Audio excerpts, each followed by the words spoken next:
Je vous avais laissé au couronnement de Guillaume le Conquérant, dans une église en flammes. Les petits contes de la grotte aux chats. Mais ce n'est pas le tout d'envahir un pays. Pour le coloniser réellement, il faut le tenir politiquement et y faire régner l'ordre. Pour simplifier, nous dirons que nous avons d'un côté les Normands, les colons, les barbares, et de l'autre les Anglais de souche, qu'ils soient collabos ou résistants. Nous appellerons d'ailleurs les résistants les colonialistes, les patriotes, afin de s'y retrouver. Alors, que va-t-il se passer dans les premières années ?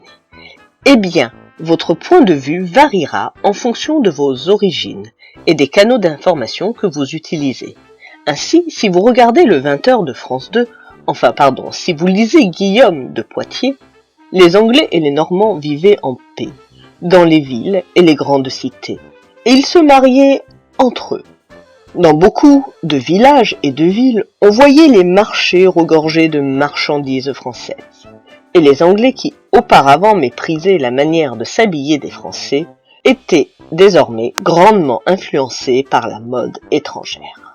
Pour faire moderne, après avoir parlé de la beauté du métissage, vous avez le droit à un reportage sur les produits exotiques du marché de Saint-Denis, avant de finir sur la nouvelle mode, les dreads.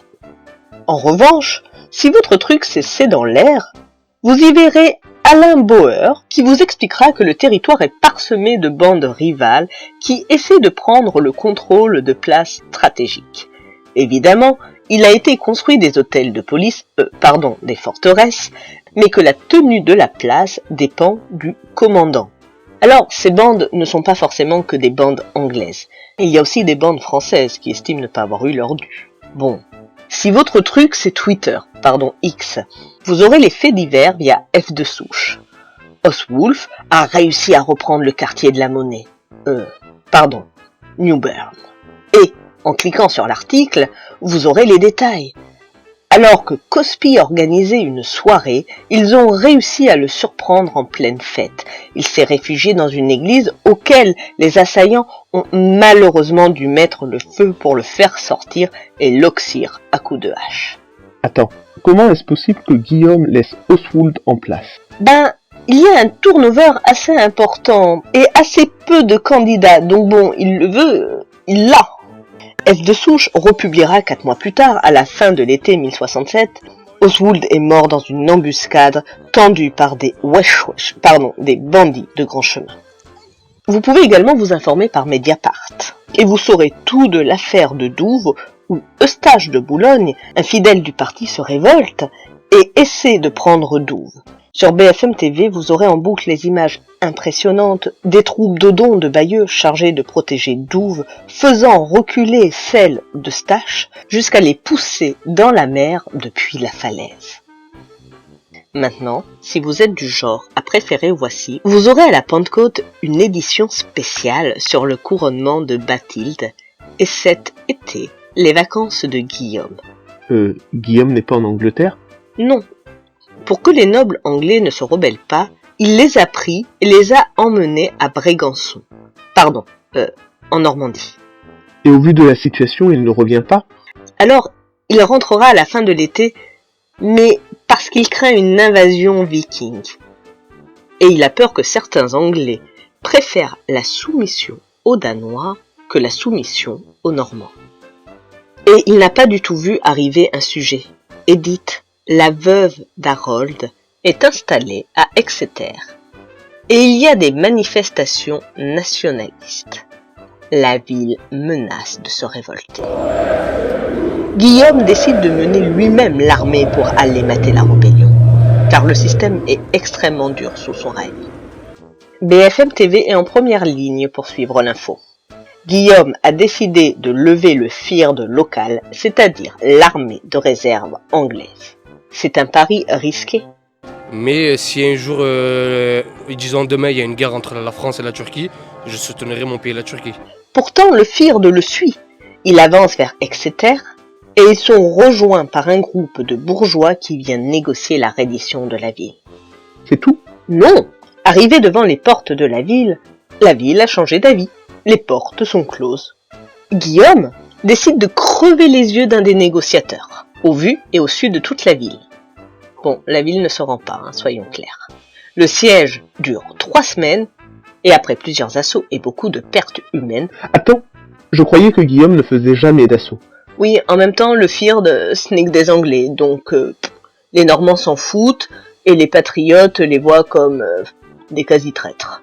Enfin, après plusieurs assauts, la ville se rend, elle est pillée, l'ensemble des terres sont confisquées. Et vous trouverez des témoignages sur YouTube. Un château et une garnison seront installés au cœur de la ville. Sur LCI, ce qui fera les gros titres peu de temps après, c'est que les habitants de Bristol ont fait barrage à l'extrême droite. Comprendre les fils d'Harold, ces nationalistes qui ont l'outrecuidance de revendiquer la couronne de leur père. Par ailleurs, du côté nationaliste naît un mouvement Némésis. Les bonnes sœurs. Elles dénoncent. Les violeurs sont la plupart du temps des immigrés des barbares. Les peines encourues sont la castration, mais la plupart du temps, ils sont considérés au pire comme légitimes, au mieux comme excusables. Les peines appliquées aux barbares sont extrêmement légères. À titre d'exemple, Eustache de Boulogne n'a été condamné qu'au bannissement après sa révolte, alors que les Anglais sont mutilés et énuclés. Par ailleurs, elle publie plein de témoignages de jeunes femmes qui ont pris le voile pour échapper au mariage forcé. Alors, je vous propose de faire un point sur la situation réelle de l'Angleterre à ce moment-là. Je vais essayer de synthétiser l'archipel anglais de Jérôme Fourquet. Les travaux sur les archives anglaises faites par des historiens sérieux. Donc, à l'époque, l'Angleterre n'a pas été unifiée. Chaque région, bout de territoire, a sa culture propre. Par ailleurs, tous ces espaces ont une hiérarchie propre. La noblesse, le clergé, les bourgeois, les gueux. Ils n'ont pas forcément les mêmes intérêts. La noblesse a beaucoup à perdre et tout à gagner. Le clergé a peur de se faire remplacer par les Français. N'oublions pas que l'une des raisons invoquées par Guillaume pour conquérir l'Angleterre, c'est d'apporter le bon islam. Un christianisme sérieux. En effet, l'église anglaise est très permissive avec les règles, alors que Guillaume est très croyant. Mais revenons aux populations. Les bourgeois doivent continuer à commercer, et la guerre et l'insécurité n'est pas bon pour le commerce. Quant aux gueux, ils font tout pour réussir à manger. Leur problème, ce n'est pas la fin du monde, mais la fin du mois. C'est complètement anachronique, ça. Enfin. Concernant les alliances, les mariages mixtes, il y en a très peu dans la noblesse. C'est anecdotique. Pour les clercs qui n'ont absolument pas l'obligation de faire vœu de chasteté à l'époque. En fait, on n'en sait rien. Oui, Ordéric Vital est métis, mais bon. Ce dont on a vraiment trace en nombre, c'est les mariages forcés chez les gueux. Et un nombre incroyable de jeunes filles prennent le voile. Ça, on en est sûr. Et comme Guillaume n'est pas woke, il sait compter, il va changer de politique, et il va mettre à tous les postes de pouvoir de plus en plus de Français, de Normands. Aussi bien sur les postes militaires que sur les postes religieux. Et il a raison, parce qu'il a plusieurs problèmes. Les alliés du Pays de Galles se rétractent un peu. Le comté du Maine se dit que c'est le bon moment pour attaquer la Normandie, puisque Guillaume est en Angleterre. Et toujours, cette fameuse invasion viking. Mais il a un dernier problème. On voit émerger un mouvement féministe, l'ALAB, qui vont lancer une marche de fierté. C'est le mouvement de 1068. Mais 68. Non, 1068. Si on en croit Ordéric Vital, les femmes, normandes, au comble de l'impatience, envoyèrent au roi en 1068 une délégation pour exiger le retour de leur mari. Les épouses, dira Guillaume, que si le roi ne leur rendait pas leur mari sur le champ, elles s'offriraient de retour en Normandie au premier venu. Guillaume fut contraint de laisser partir certains de ses chevaliers, qui préférèrent, selon Ordéric Vital, abandonner les services glorieux de leur prince pour se mettre au service de la lascivité de leur épouse. Alors, Ordéric Vital, c'est un chroniqueur éclair, normand, d'origine anglaise qui sévit au XIIe siècle et dont j'ai déjà parlé dans les épisodes précédents. D'accord, Robinson. Mais lequel de ces deux risques va frapper en premier? L'étincelle part d'une hésitation de Guillaume concernant un mariage pour consolider les liens avec York et l'arrivée quasi simultanée des Danois dans cette ville. Il y a également une question de complot avec un certain Edgar qui est proclamé roi.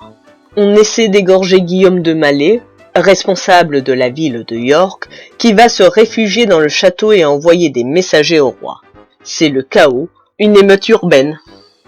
Lorsque Guillaume reçoit l'information, il fait mutiler les messagers. Mais pourquoi? Les historiens pensent qu'il a eu peur des traîtres. Il remonte vers York avec son armée, il détruit l'ensemble des châteaux sur le chemin, il prend les rebelles par surprise, beaucoup s'enfuient vers le nord dans les bocages. À York, dans le doute, il massacre tout le monde, il prend le temps de fêter Noël, et il repart vers les bocages du nord. Le plan de Guillaume, c'est la terre brûlée. On détruit tous les champs, les maisons, les moyens de production. Sur TikTok, c'est la folie. Jean de Worcester publie des vidéos où l'on voit les populations se livrer au cannibalisme pour survivre. Les habitants qui se sont réfugiés sur les hauteurs sont rattrapés par l'armée. La Croix-Rouge témoigne, Thomas de Malborough témoigne que son abbaye recevra énormément de réfugiés, dont beaucoup d'enfants qui viennent chercher refuge. D'ailleurs, parmi eux, la plupart meurent en essayant de manger parce qu'ils ont jeûné trop longtemps. En janvier, Guillaume arrive à Hexham et redescend vers le sud. Les terres sont désormais appelées les terres désolées. Elles resteront 9 ans en jachère. On finira par y planter une forêt, la Nova Foresta, qui existe encore. Oui, un lieu peut disparaître. Et que viendront les survivants? Alors, d'après l'Historia Regum de Durham, c'est un média étranger, la BBC, ce que vous voulez, Malcolm, roi d'Écosse, décida de saccager le reste des terres. Ceci lui permit de faire un grand nombre d'esclaves.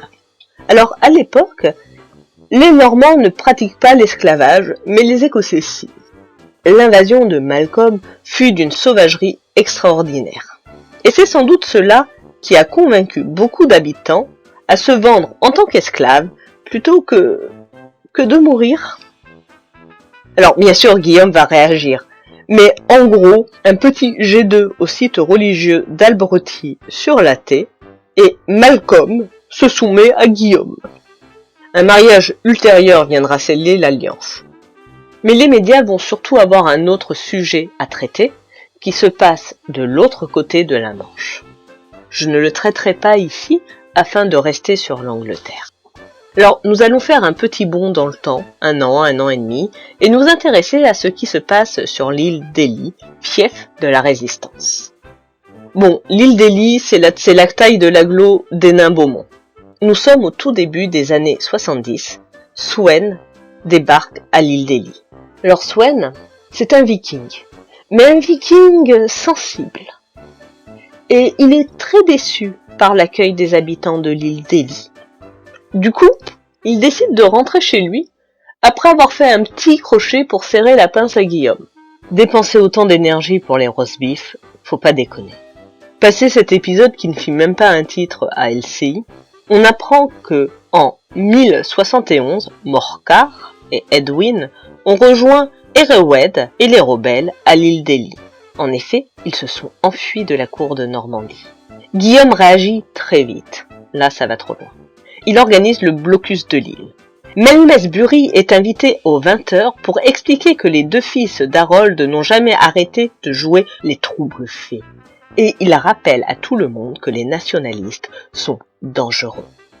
On sait par CNews que Morcar s'efforce de soutenir le moral des troupes, alors qu'Edwin tente de rallier le soutien d'autres en vue d'une campagne de grande envergure.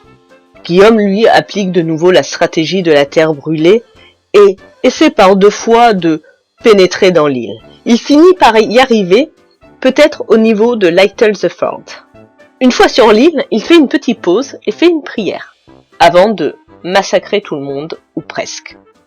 Il fera emprisonner les nobles, dont Morcar, qui ne sera libéré qu'à la mort de Guillaume, enfin pas longtemps puisque son successeur le remettra direct en prison. Et Il fera aveugler et couper les mains des plus modestes comme message vivant à toute la population. Edwin? Alors, selon une source peu fiable, il se batut comme un lion et il fut le dernier des 21 chevaliers à mourir. En revanche, ce dont nous sommes sûrs, c'est que les meurtriers apportèrent sa tête à Guillaume. Et de tous les documents que l'on a sur la vie de Guillaume, c'est bien la seule fois où on le vit pleurer en public. Il condamna les meurtriers au bannissement. Attends, ce n'est pas logique. En fait, si, il marque ainsi l'idée qu'il n'a absolument aucune responsabilité dans l'extinction de cette famille. Ainsi, coupe court à tout débat. Ce n'est jamais sa faute. D'ailleurs, à partir de 1071, les règles changent. Le vieil anglais utilisé dans les documents est remplacé par le latin. Les lois qui s'appliquent seront de plus en plus normandes, notamment en ce qui concerne les forêts. Les seuls médias que vous serez autorisés à regarder, c'est ceux qui répandront le discours officiel. Et je vous rappelle que la tapisserie de Bayeux est une production anglaise. Voilà comment est colonisée l'Angleterre. Je te déteste. Moi non plus. Bon, Trubillon, effectivement, pour garder une cohérence, j'étais bien obligé de faire des Normands les colonisateurs. Ce qu'ils sont. Et effectivement, historiquement, ils ont bien pris le pouvoir et ils y sont bien restés. Les rois anglais d'aujourd'hui descendent tous de Guillaume. Oui, mais l'anglais n'est pas devenu la Normandie pour autant. Oui, mais elle a adopté quasiment toutes les lois normandes. Lorsqu'on regarde de près certains mouvements, on remarque que certains traumatismes sont restés.